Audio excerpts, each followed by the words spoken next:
Oke, Assalamualaikum warahmatullahi wabarakatuh. Perkenalkan nama saya Adrian Maulana Yusuf dengan NIM 245150 Di sini saya akan menjelaskan simulasi HADR untuk database DB2 untuk menyelesaikan tugas mata kuliah administrasi basis data kelas C.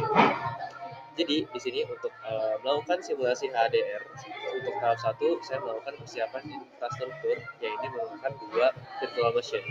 Jadi ada virtual machine yang primary dan juga yang ada yang standby. Nah, untuk cara melakukan dan mengadakan dua virtual machine ini itu dengan cara melakukan clone pada virtual machine yang sudah ada sebelumnya.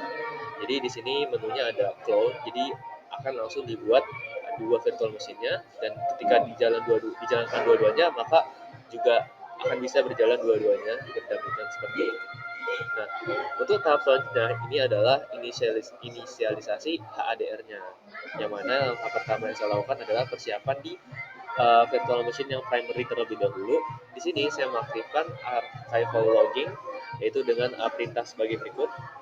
Seperti DB2 update DBCFG format sample using seperti itu dan juga ada melakukan backup full karena ini kita hanya melakukannya supaya ini tidak apa ya istilahnya itu tidak menunggu gitu.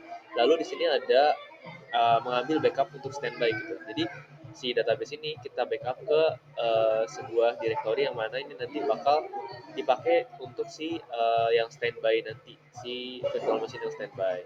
Lalu di sini saya melakukan pengiriman ke file backup ke standby yang virtual machine yang tadi menggunakan SCP yaitu save copy my sample ke uh, virtual machine yang standby tadi menggunakan perintah seperti ini.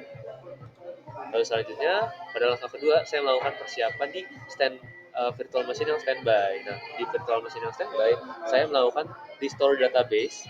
Ini adalah perintah yang saya lakukan setelah mengirim si file backup tadi. Jadi file backupnya udah dikirim ke yang virtual machine yang kedua, lalu langsung melakukan restore pada database MySQL tersebut. Nah, lalu langkah ketiganya, saya melakukan konfigurasi parameter HDR-nya, baik itu di primary maupun di standby, menggunakan perintah-perintah berikut ini. Nah, lalu untuk langkah yang keempat, saya menyalakan HDR-nya di standby maupun di primary. Nah, untuk urutannya sendiri itu harus dimulai dari standby terlebih dahulu, baru yang primary. Nah, untuk yang di standby, saya menggunakan perintah db2 start HDR on db MySQL as standby karena dia standby. Lalu setelah itu baru di primary menggunakan start HDR on db MySample as primary juga. Nah, untuk memverifikasi apakah benar-benar sudah menyala atau enggak, itu saya menggunakan verifikasi menggunakan perintah db2 pd strip db MySample strip HDR di virtual machine yang primary. Nah, untuk ngecek apakah dia sudah menyala atau belum itu di bagian yang ini HDR connect status connected. Kalau misalnya udah connected baru itu HDR-nya sudah menyala. Nah, untuk tahap ketiga baru saya akan melakukan simulasi dari 3 skenario yang diberikan oleh dosen. Untuk yang skenario pertama itu perubahan data atau replikasi untuk buktikan insert di primary itu masuk ke standby juga gitu. Nah, ini di primary saya langsung melakukan connect ke database MySample-nya lalu melakukan insert biasa kepada si database tersebut, yaitu dengan namanya adalah satu replikasi. Jadi ini adalah nama si istilahnya employee bayangan. Lalu setelah itu di commit. Nah, untuk pembuktiannya secara default standby itu tidak bisa dibaca karena reads on standby biasanya fitur tuh kalau misalkan itu berbayar atau fitur khusus. Nah, tapi kita bisa melihat log gap. Jika status HDR itu masih clear, berarti data tuh udah standby di log buffer. Nah, kita akan buktikan si ini tuh udah terreplikasi atau belumnya itu di skenario 2 nanti. Nah, untuk yang skenario 2-nya itu saya melakukan penanganan atau take over.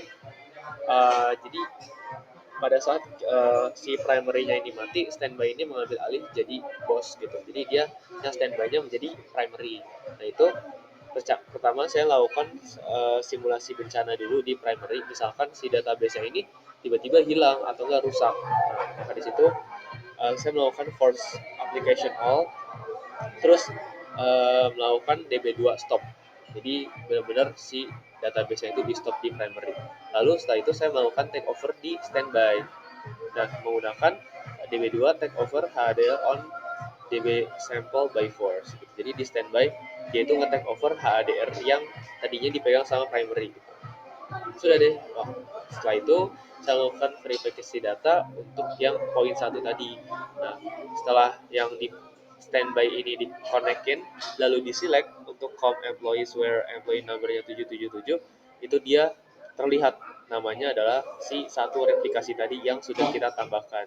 Jadi walaupun dia ditambahkannya di primary, dia akan ditambahkan juga di standby karena itu adalah tugas dari standby itu sendiri. Nah, setelahnya itu ada skenario ketiga yaitu pemulihan kembali atau fallback atau reintegration supaya primary lama itu hidup lagi. Jadi saat ini tuh virtual machine DB2 standby itu adalah primary-nya, sedangkan yang DB2 prim adalah mantan bos yang mati gitu. Jadi udah uh, mati si database-nya. Nah, lalu di sini saya akan menjalankan di virtual machine primary-nya itu start database-nya lagi DB2 start. Setelah itu langsung start HADR-nya lagi untuk my sample as standby karena primary-nya tadi udah di take over. Nah, sekarang kembalikan si VM primary ini menjadi primary beneran gitu. Jadi langsung aja di take over lagi HADR-nya itu on DB my sample gitu.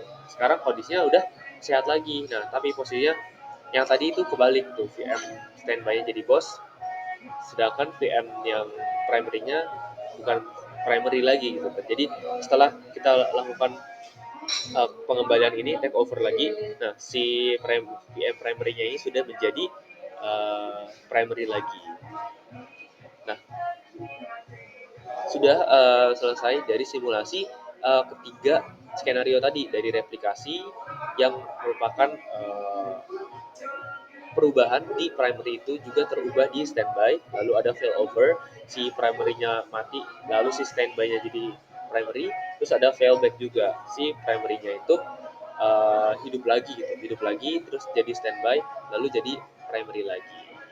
Mungkin cukup sekian penjelasan skenario HADR dari saya mengenai replikasi, failover, dan failback. Kurang lebihnya mohon maaf. Terima kasih. Wassalamualaikum warahmatullahi wabarakatuh.